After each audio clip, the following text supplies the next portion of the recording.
well, that they may be mindful. And they ask you about menstruation. Say, it is harmful, so keep away from women during menstruation. And do not approach them until they have become pure. Once they have become pure, approach them in the way Allah has directed you.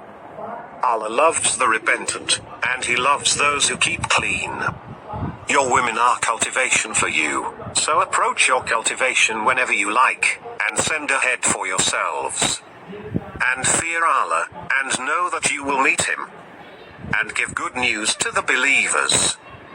And do not allow your oaths in Allah's name to hinder you from virtue, and righteousness, and making peace between people. Allah is listener and knower. Allah does not hold you responsible for your unintentional oaths, but He holds you responsible for your intentions. Allah is forgiving and forbearing. Those who vow abstinence from their wives must wait for 4 months. But if they reconcile, Allah is forgiving and merciful. And if they resolve to divorce, Allah is hearing and knowing. Divorced women shall wait by themselves for 3 periods. And it is not lawful for them to conceal what Allah has created in their wombs, if they believe in Allah and the last day. Meanwhile, their husbands have the better right to take them back, if they desire reconciliation. And women have rights similar to their obligations, according to what is fair. But men have a degree over them.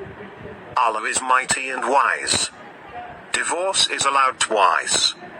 Then, either honorable retention, or setting free kindly. It is not lawful for you to take back anything you have given them, unless they fear that they cannot maintain Allah's limits. If you fear that they cannot maintain Allah's limits, then there is no blame on them if she sacrifices something for her release. These are Allah's limits, so do not transgress them. Those who transgress Allah's limits are the unjust.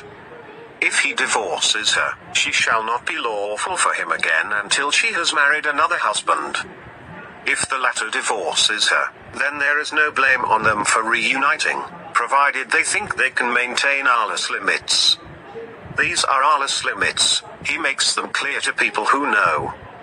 When you divorce women, and they have reached their term, either retain them amicably, or release them amicably. But do not retain them to hurt them and commit aggression. Whoever does that has wronged himself.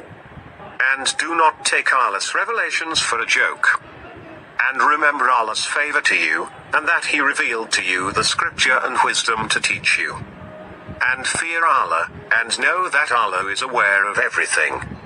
When you divorce women, and they have reached their term, do not prevent them from marrying their husbands, provided they agree on fair terms. Thereby is advised whoever among you believes in Allah and the last day. That is better and more decent for you. Allah knows, and you do not know. Mothers may nurse their infants for 2 whole years, for those who desire to complete the nursing period.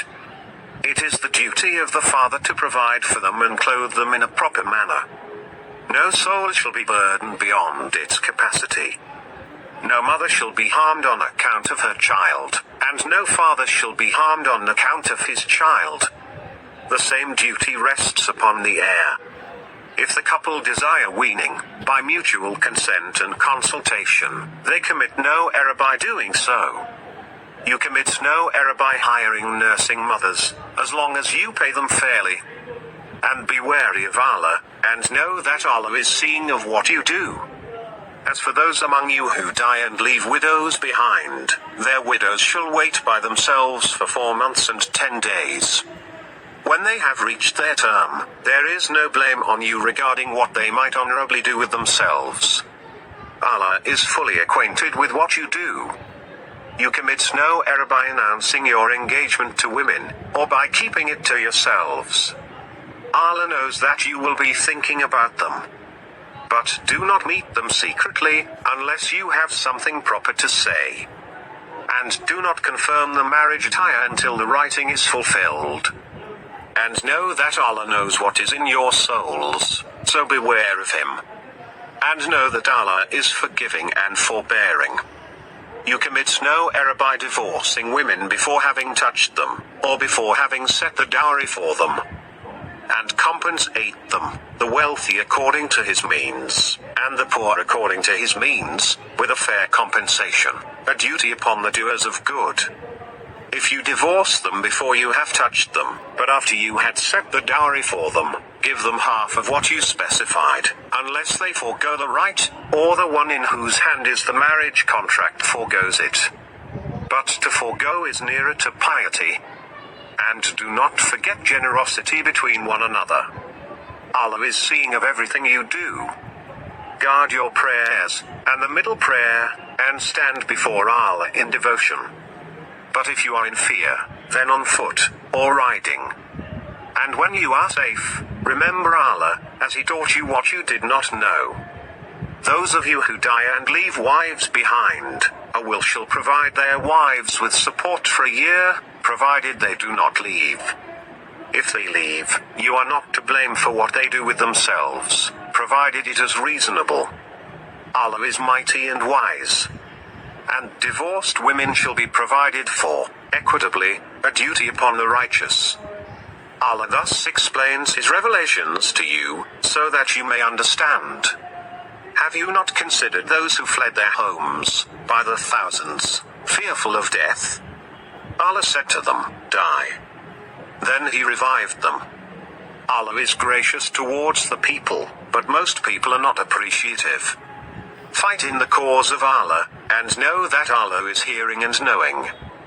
Who is he who will offer Allah a generous loan, so He will multiply it for him manifold? Allah receives and amplifies, and to Him you will be returned. Have you not considered the notables of the children of Israel after Moses? When they said to a prophet of theirs, Appoint a king for us, and we will fight in the cause of Allah. He said, Is it possible that, if fighting was ordained for you, you would not fight? They said, Why would we not fight in the cause of Allah, when we were driven out of our homes, along with our children? But when fighting was ordained for them, they turned away, except for a few of them. But Allah is aware of the wrongdoers.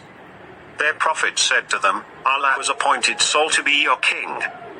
They said, How can he have authority over us, when we are more worthy of authority than he, and he was not given plenty of wealth? He said, Allah has chosen him over you, and has increased him in knowledge and stature. Allah bestows His sovereignty upon whomever He wills. Allah is embracing and knowing. And their prophet said to them, The proof of His kingship is that the ark will be restored to you, bringing tranquility from your Lord, and relics left by the family of Moses and the